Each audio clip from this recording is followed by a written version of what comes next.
브레드 삼석의 똑딱 떼답.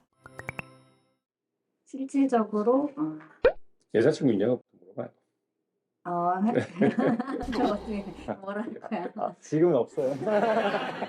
현준 학생, 20대 청년들이 사실은 연애에 대한 고민도 상당히 많이 있잖아요. 현준 학생은 크리스천이 어떤 연애관을 가져야 하는지, 어떤 연애를 해야 되는지에 대한 고민들이 있나요? 네, 있죠. 아, 있어요? 네. 그러면 어떤 고민이 있는지 아빠에게 한번 질문을 해볼까요? 그 연애할 때 꼭 결혼을 생각하고 연애를 해야 되는 거예요. 왜냐면 제가 이제 봐왔던 친구들 중에 이제 꼭 첫 연애를 하고 꼭 결혼까지 가야 한다라고 생각하는 친구들이 몇 있었는데, 그렇게 생각하니까 그 친구 너무 힘들어하더라고요. 안 맞는 부분도 되게 많았을 텐데. 안 맞는 부분이 많으면 끊어야지. 그만 연애해야 하는 거예요. 그건 아니고, 그러게 뭐 이 연애 이야기 하니까 난 사실 지금 가슴이 엄청 떨리는데. 언제 연애하셨죠? 저는 지금부터 몇 년 전이야. 거의 30년 그렇죠. 되겠네요. 예, 뭐 30년은 안 됐는데 네. 까마득하네요. 네. 예, 그 우리 이 젊은 친구들에게 어떻게 보면 가장 중요한 질문일 수 있죠. 맞습니다.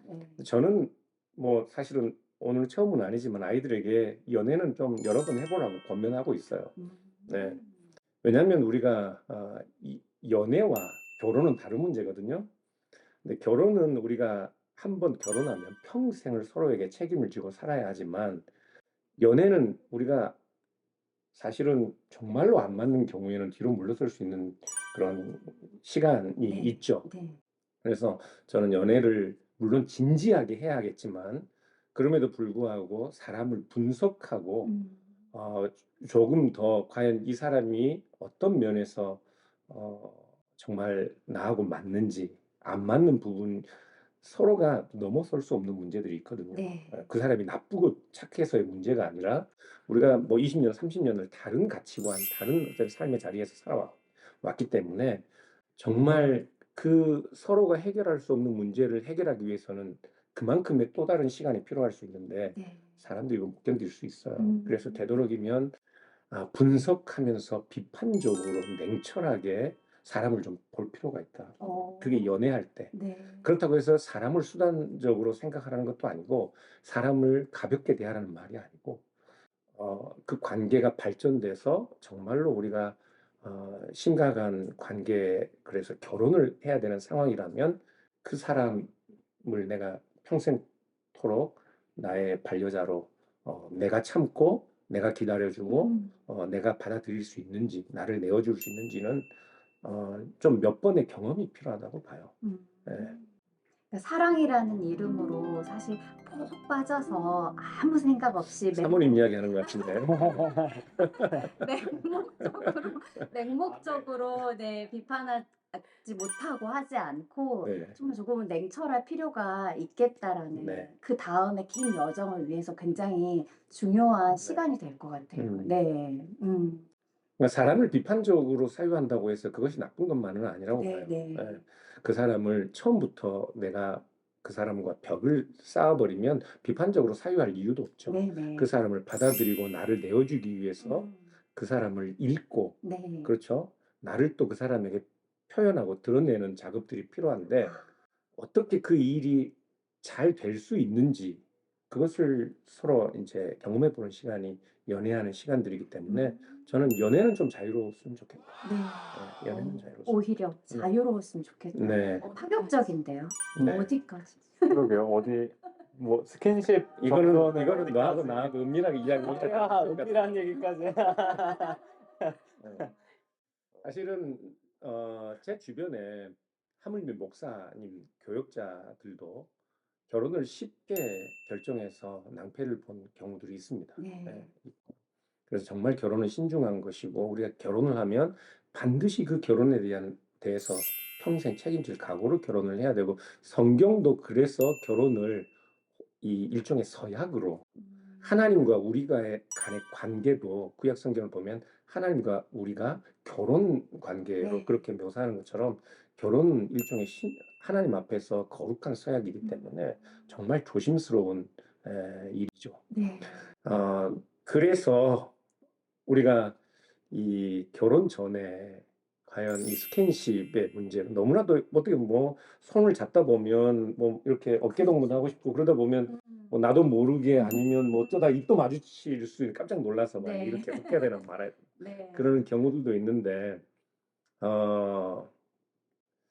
그 문제는 저는 이 성적인 문제는 부부간의 관계 안에서 성경이 우리에게 말씀하고 있는 것처럼 정말 아름다운 관계이기 때문에 최대한 우리가 주의하고 네. 오히려 그 부분에 있어서 우리가 선을 긋는 것이 상대방에 대한 배려고 친절이라는 네. 사실을 좀 알았으면 좋겠어요. 네. 네. 오늘날 문화가 그렇지 않죠. 그렇죠. 성적으로 너무 자유분방하기 네. 때문에 뭐 라면 먹고 가 뭐 음. 이런 이야기가 음. 그런데 가서 라면만 먹고 오면 얘가 이상한 애처럼 그렇게 생각할 수도 그런 네. 문화인데 그럼에도 불구하고 기독교인이라면 나중에 내가 평생 함께 살 사람에 대하여 어떤 성적인 부분이라도 정말 그 사람이 내 나중에 평생의 반려자가 된다 하더라도 네. 지금은 아니기 때문에 네. 예의를 갖추고 우리 선을 지키는 것이 마땅한 도리라고 생각해요. 혹여나 헤어지더라도 정말로 말씀하신 것처럼 그 당시에는 어떤 그런 유혹 가운데 넘어질 수 있었겠지만 정말로 사실은 배려인 것 같아요. 그 말씀이 굉장히 와닿은 것 네, 같아요. 네, 참 멀리 볼 필요가 있네요. 연애라는 것을 할 때 요것 때문에 좋아가지고 빠져있지 말고 그런 생각이 듭니다. 물론 쉽지 않을 거예요. 네. 예, 쉽지 않겠지만 뭐 사실은 이 부분이 오늘날 기독교인들 특히 젊은 친구들에게는 상당히 심각한 도전이고 네. 또 유혹이고 그렇죠. 일종의 시험대라고 네, 생각해요. 네, 네.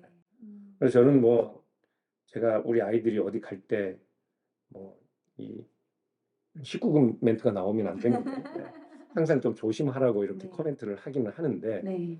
그만큼 자유분방하기 때문에 자유분방한 시대를 살고 있기 때문에 연애는 자유롭지만 그러나 몸은 자유롭지 않은 연애를 했으면 좋겠다. 네. 좋습니다. 네.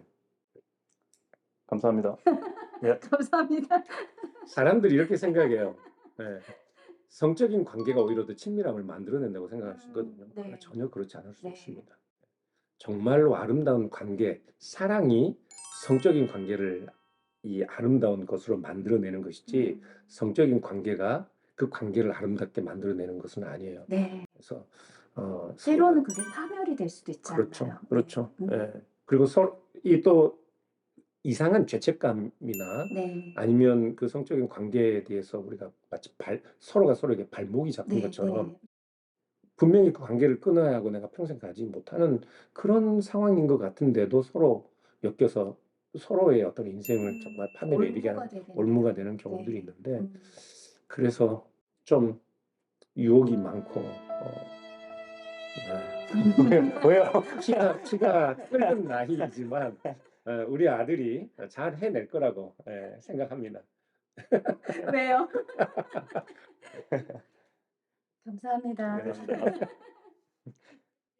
근데 진짜 좋은 것 같아요. 어떤 배려라는 상대방에 대한 배려라는 그게 진짜 라면 먹고 가는 목사님이 아니 근데 진짜 안 먹으면 이상한 요새는 거죠. 그렇더라고요. 그러니까 그런 유행 그때 네. 누나가 라면 먹고 가 그랬는데 라면만 먹고 갈 때. 라면만 먹고 딱 4시간. 그래. 그 다음부터 누나가 안 먹는 좋아해서 누나가 이상한 너무 누나. 그런 큰일 날 뻔했네. 누나가 이상한 거라고 그렇지. 여겼죠. 왜 그거 와서 그러니까 얘는 왜 라면을 먹어 이런 거지. 혹시 말아야지. 너는 누가 이해가 안 되냐? 누나가 이해가 안 돼.